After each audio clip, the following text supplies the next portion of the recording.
Deleting the apps, taking some time off of social media, doing a dopamine detox. These are all things that I've heard from friends of mine, from podcasters, from YouTubers. So let me ask you, why is it so darn hard to quit social media?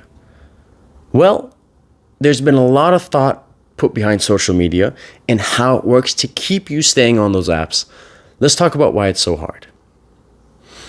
The first thing to recognize is these apps have been created to grab your attention. They're scientists, they're psychologists, they're experts who have done the research in the brain and how it works, having very engaging material, whether it's emotionally, whether it's something logically, rationally, teaching you a new skill, whether it's funny, whether it's angry. These work to keep you on those apps. And not only that, they've allowed us to become closer with the people around us. So when you get used to something, when you get used to FaceTiming your friends, when you get used to the Snap Map, if I delete social media, I don't have access to follow your funny Instagram memes anymore. I don't have access to seeing you on Snapchat and doing our snap streaks. I don't have access to see your story on whatever because the story only lasts 24 hours. So the apps have said, let us put you in touch with the people you love, your classmates, your coworkers, your family. And then when we've become used to that, now it goes, well, if you go off the app, how the heck are you going to talk to that old uncle in your country without FaceTime? What are you going to do? Write him a letter? Huh? What are you going to do? Send him an email? Okay. Are you going to mail him something? So we've gotten used to the privileges and almost the magic of being able to FaceTime somebody around the world or talk to multiple people in a group chat. And we see the value in this. So all of a sudden, if I quit, not only am I quitting these apps and the scrolling, but I'm quitting the ability, the easy, the convenience of entertainment and of the social connection. So now I'm thinking, well, how is me quitting social media going to impact my social connections? Not to mention there's the fear of missing out. What if something big happens? What if my friend gets married? What if The Rock does something? What if Kim Kardashian says this? What if my favorite musician drops an album and I don't hear it? What if some crazy world event happens and one country attacks another? So for a lot of people, social media is their news outlet. So there's some people who follow CNN and CBC and news on TV, and there's others who follow people like Patrick Bet-David and other sort of news or political podcasts or channels. So when people delete social media, there's this idea that I'm losing touch with the news. I'm losing touch with what's going on. I'm going to be under a rock, and everybody's going to be listening to the newest song. Everybody's going to know what's going on in the world, and I'll be left out. And oh my gosh, what if all my friends are going out to really cool parties, and if I'm not on Instagram, I can't like those photos. Right? It's like, oh my gosh, like I have fear of missing out. And the really ironic thing is that they have fear of missing out, so then they get Instagram and they see their buddies go out to parties, and then they experience a fear of missing out because they're like, why wasn't I invited to the party, man? What the heck? Finally, these things are crazy addictive. And as I mentioned earlier, psychologists, scientists work on this stuff to make sure we don't click away, to make sure we don't go ahead and do something else. Like the fact that we mindlessly scroll is pretty freaking incredible from a neuroscience perspective. The fact that we can scroll on social media and it's so mindless that if I asked you, hey, describe to me the last 3 TikToks or YouTube shorts or Instagram reels you just saw, what were they about?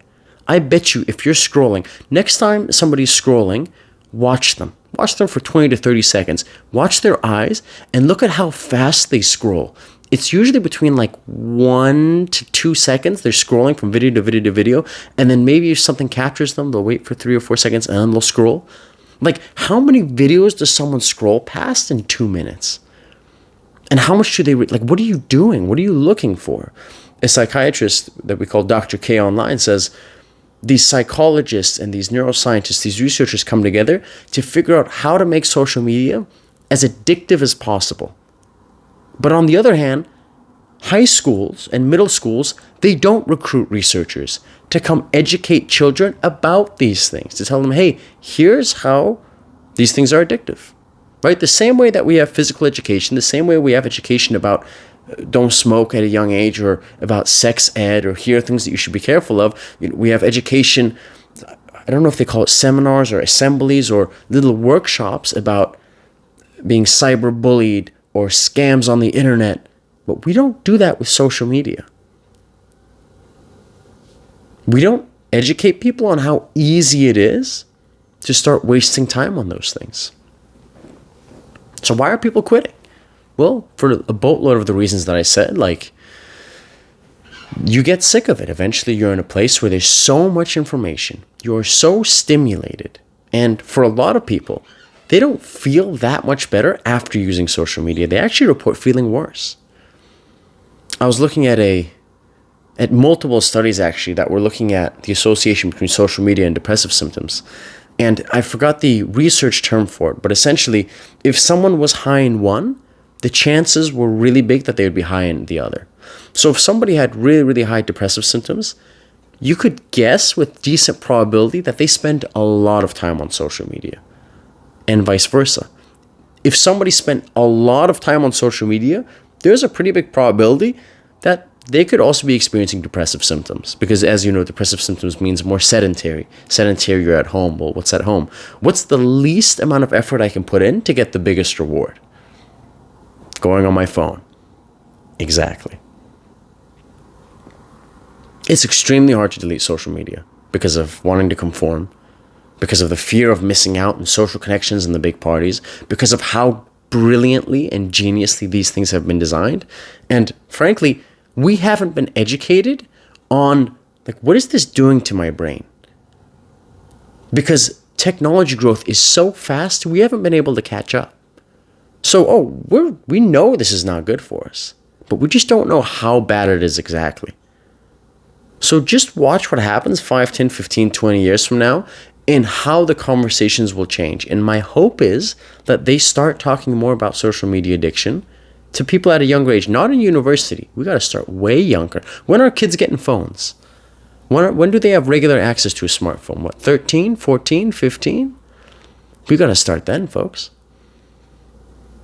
Because once social media has you, it's very, very hard to let go. Why? Because your brain is accustomed to it. The part of your brain that's responsible for reward are accustomed to, I'm bored, go to Instagram, it relieves me of boredom. And when I've been doing this for years, it's going to be extremely difficult to quit, because what happens when I get bored and I can't scroll on social media?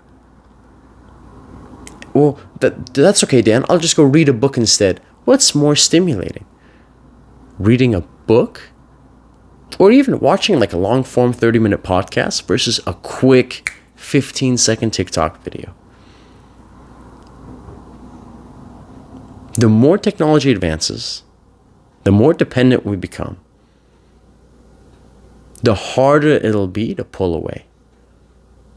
Does this mean the antidote is to quit social media?